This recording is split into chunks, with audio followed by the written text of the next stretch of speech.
Sir আসসালামু আলাইকুম। ওয়ালাইকুম আসসালাম। ওই নিশ্চয়ই পিতরের কেসের তদন্ত করতে আইছেন। হ্যাঁ, রহস্য উদ্ঘাটন না হওয়া পর্যন্ত আমাদের তো আসতেই হবে, এটাই আমাদের দায়িত্ব। স্যার সবাই যদি আপনাদের মতো দায়িত্ব পালন করত তাহলে দেশে এত অপরাধ কিন্তু সংগঠিত হতে পারত না। এটা ঠিক বলেছেন।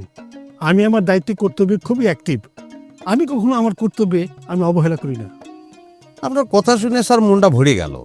কিন্তু দেখেন বর্তমান জমানায় এই দায়িত্ব পালন করার মানুষ কত কম। এই মেয়ে, ঘটনা কি? কারণ ছাড়া তুমি হাসছিস কেন? কারণ ছাড়া কি মানুষ তার হাসে? কারণ আছে, সেই জন্য হাসছি। আচ্ছা, তুমি হাসছো কেন মা? তুমি নির্ভয়ে বলো। ও কি কারণে হাসতিছে সেটা মনে হয় স্যার আমি বুঝতে পারিছি। আচ্ছা বলেন তো, সিরিয়াস বিষয়ের মধ্যে কেন সে মিটমিট করে হাসছে?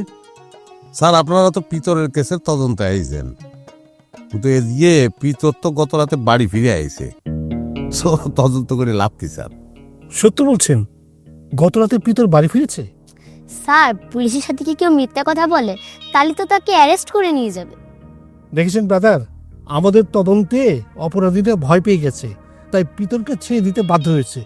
ওরা তো জানে স্যার, আপনি যখন তদন্তে নেমেছেন তখন ওদের বাঁচা নেই।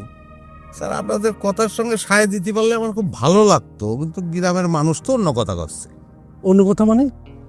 করছে পিতরে সাইডে দেওয়ার কারণ আপনারা না, সাইডে দেওয়ার একমাত্র কারণ হচ্ছে তুলি। কি আবল তাবল বলছেন? এত বড় একটা অপহরণ, একটা ছোট্ট মেয়ের জন্য অপহরণকারীরা পিতরকে ছেড়ে দিতে বাধ্য হয়েছেন। আমার কিন্তু হাসতে ইচ্ছে করছে, কিন্তু হাসতে পারছি না।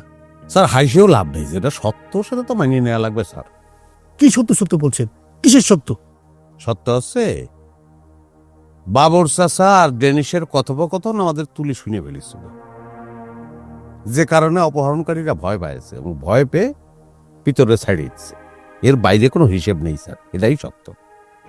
কি ঠিক বলেছি সিদাই। স্যার? অপহরণে কাদের হাত ছিল সেটা তো এখন আর না বোঝার কোনো কারণ নেই। বাবর চাচা আর ডেনিশেই কাজটা করেছে। সেটা তদন্ত করলে বের হয়ে আসবে। বিপ্লব, চলো। সাউন্ড